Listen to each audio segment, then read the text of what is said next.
Welcome everybody to the ADAAMA September newsletter. I'm Renata Emilianovic, co-director of ADAAMA, and today we have the great pleasure of talking to Dr. Roslyn Franklin.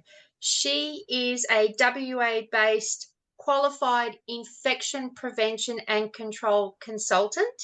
She has a post-grad qualification in infection control and also trains on practice accreditation, helping practices to lodge their accreditation and go through the process. And to top it all off, she also has 25 years of experience as a dentist over in WA. So welcome, Roslyn, to our newsletter. Good morning, Renata. Thank you for having me. And today we're talking about a really important topic and one that's often overlooked. And Sharon and I thought it would be a great topic to base our September issue around and to talk to all of our ADAAMA members about, and that is about infection control and prevention and safety in dental practices, and particularly what it's got to do with practice management. So we thought a great topic to talk to you about, seeing you go into practices and you see what's happening. What do you think are the top 5 mistakes that practices or even managers are making in regards to infection control in their dental practices? Right.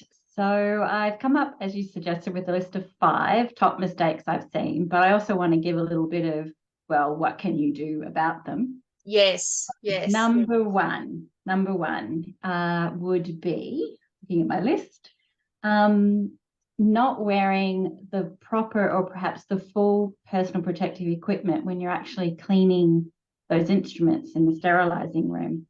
I will routinely see the person or dental assistant who's doing the cleaning wearing gloves, yay, but often perhaps not the best type of gloves to be wearing.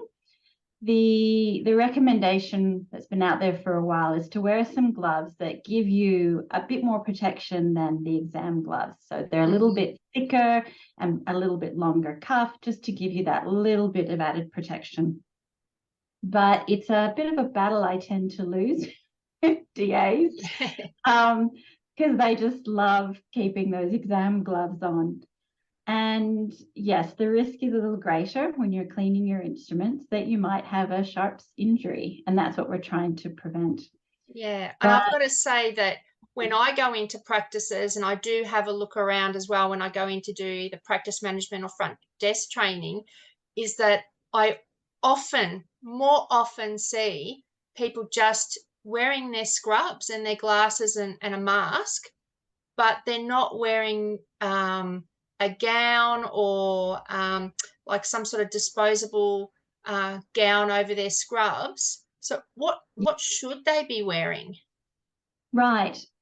When you think of personal protective equipment, it's a barrier that's protecting what we're either wearing or ourselves from getting splashed, sprayed, or, cut by what we're using. So we want to have the right level of barrier. So it's sort of a risk thing, like what's the risk of this happening? So therefore, if you're cleaning, now it depends on the type of cleaning you're doing.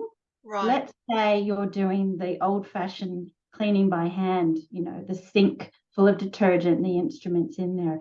There's no doubt that having something plastic on over your scrubs to protect that from splash and spray, definitely the better gloves that are thicker and longer. Now there's variety of like single use or reusables, and you often just have to try and find the best kind.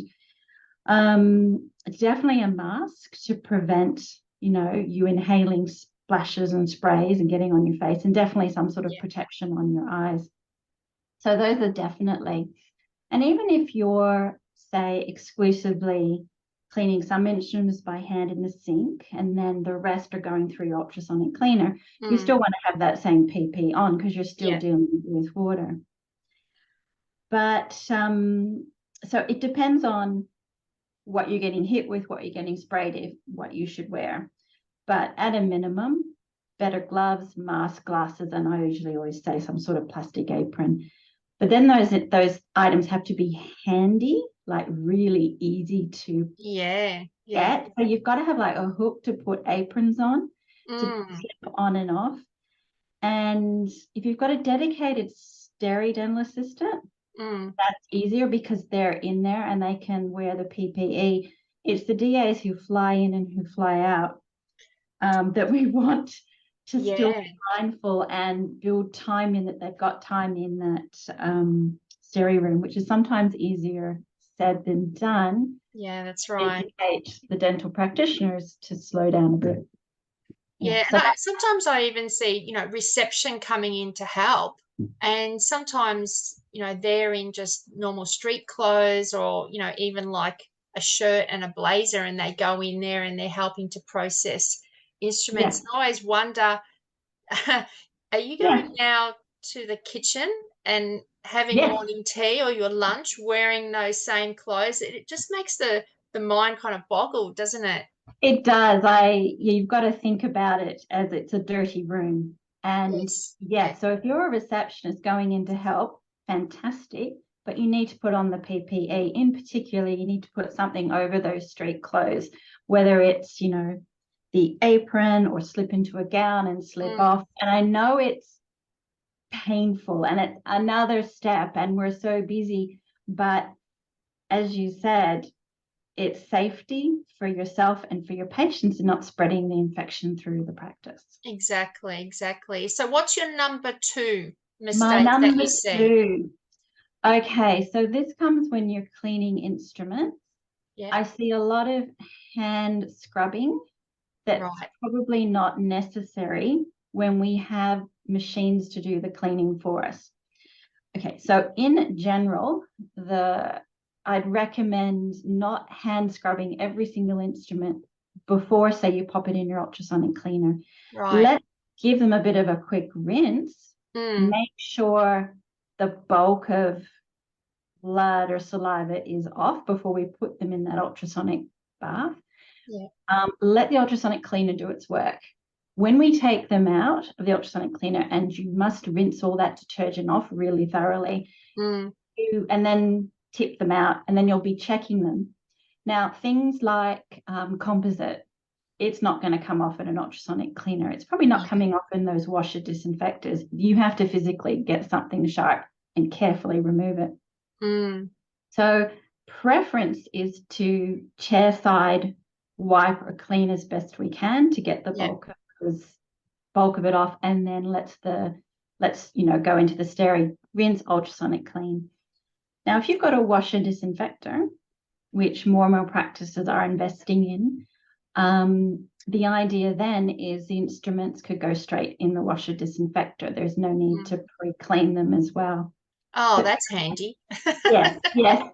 The washer disinfectors are pretty intense machines. They will put the instruments through some pretty intense cleaning. And then if you activate the disinfection component, it's going to heat those instruments up to around 90 degrees Celsius, I think, for a good long period of time.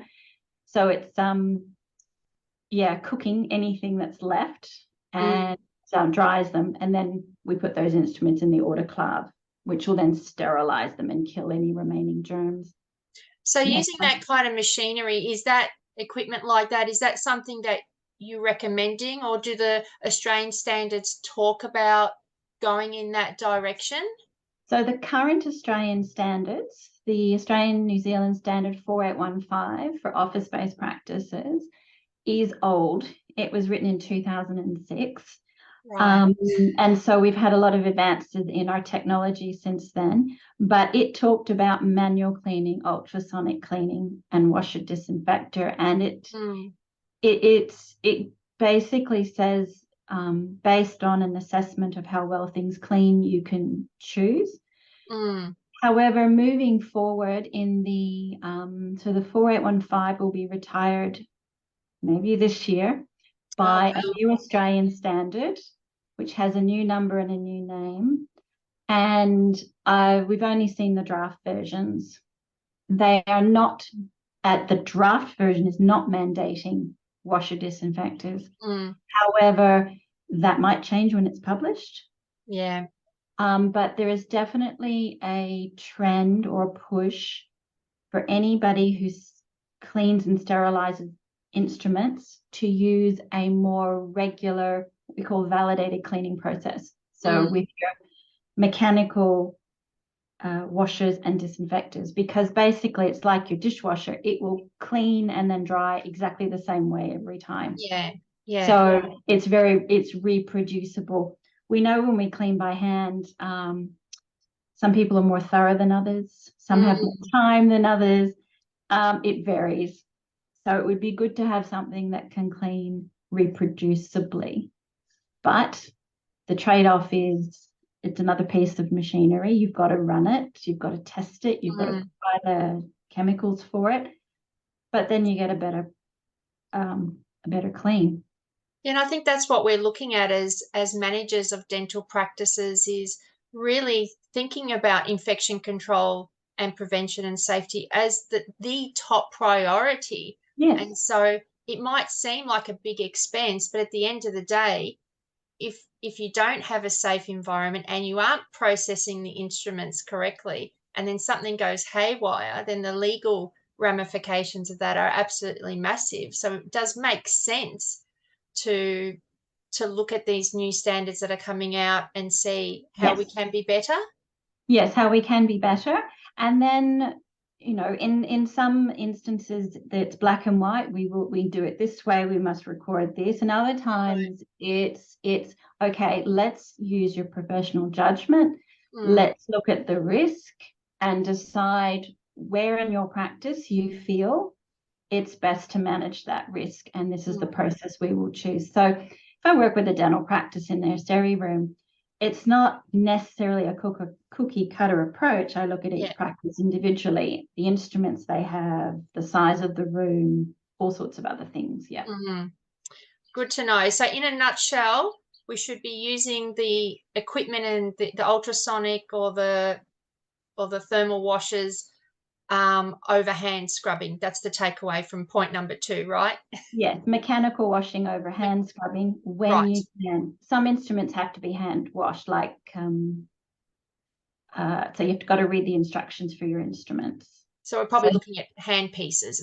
So handpieces definitely can't go in an ultrasonic cleaner, but they can, if the manufacturer of the handpiece says they can go in a washer disinfector, we can put them in a washer disinfector with a particular attachment.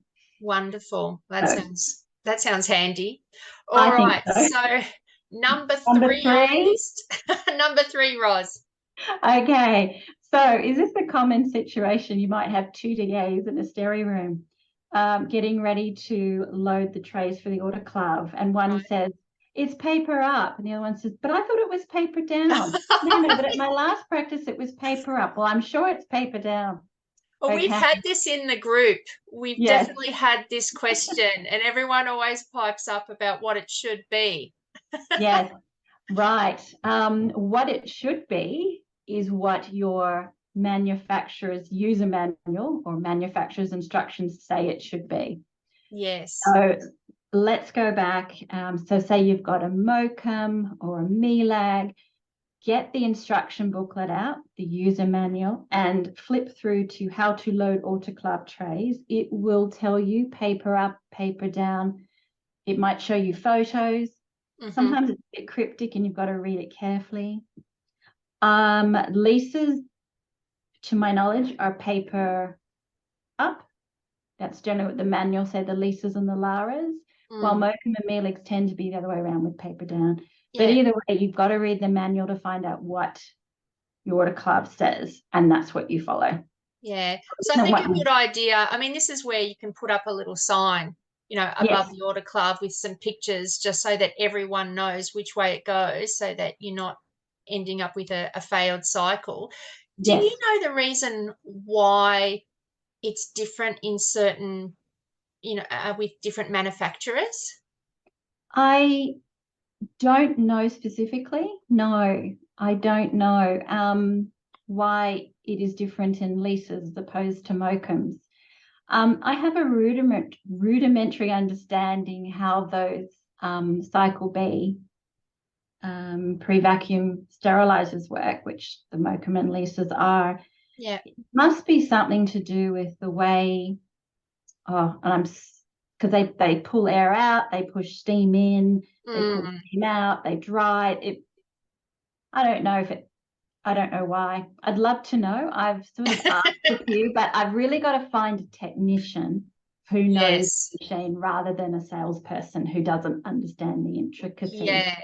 So the takeaway from that point is to get out the manual and have a read of the manufacturer's instructions. And then once you know, let everyone else know and put a sign up in stereo so that we don't get it wrong. Yes. Oh, painful to redo a whole cycle. Yes, painful indeed. Right. So number 4. Are we up to number 4? We're up to number 4. Okay, so this one is when the autoclave is unloaded. Right. Make sure that when someone comes to unload the autoclave, there's a really strict step-by-step procedure that someone has to cite, sign off, tick, fill in something to show that the cycle's finished, that the instruments or the bags are dry, they're intact, chemical indicators have changed color. You record the time, the temperature, who's doing it, before those instruments are then taken and put back into circulation. Right. I've come across a number of practices where a dental assistant has loaded the autoclave, so it's ready to go, or maybe they've put a couple trays in thinking later I'll add more trays, which isn't a good idea. You should always only load the autoclave when it's full. So they haven't pressed start and they've left. And then later on, another DA has come in and gone, oh, the cycle's finished. Open the door, take everything out, and just immediately filed it away, put it away. Oh my goodness. Yes. So then it's been, these instruments are clean, but they're not sterile. Right. And they've been put back into circulation. Now that happened to a Perth practice. The Perth practice decided to notify the WA Department of Health. From what I understand, they had to go through an investigation, but they owned up to that they had made a mistake in their processes. Yeah. So you need a really tight process when instruments are loaded and unloaded. So whether you have a spreadsheet on a computer or a logbook in paper, unfortunately, you can't just go, so let's say it says cycle successful at the end. Yes. And you pull them out, you can't just go, yeah, that's fine. You've got to physically look at things, go, they're dry, they're intact, the chemical indicators have changed, and you have to record that somewhere. It's like a double check. Yeah. And that's required in the 4815 Australian standard. And do you think that those sort of errors happen because the mindset around the processes isn't a priority to people, or they don't have the understanding or the training? Because I mean, say to the cows come home how important it is and how critical it is that our infection control protocols are 100% correct and very stringent. But why do you think these errors actually happen? Or the lack of protocol? Lack of protocol, I think it's multifactorial. There's more than one reasons. And number one, it's perhaps there's not a process in place because the practice manager or owner hasn't prioritized that. They go by word of mouth, or the DA who was there before teaches the next DA, and hopefully they know what they're doing. Yeah, I imagine that happens a lot. A fair bit.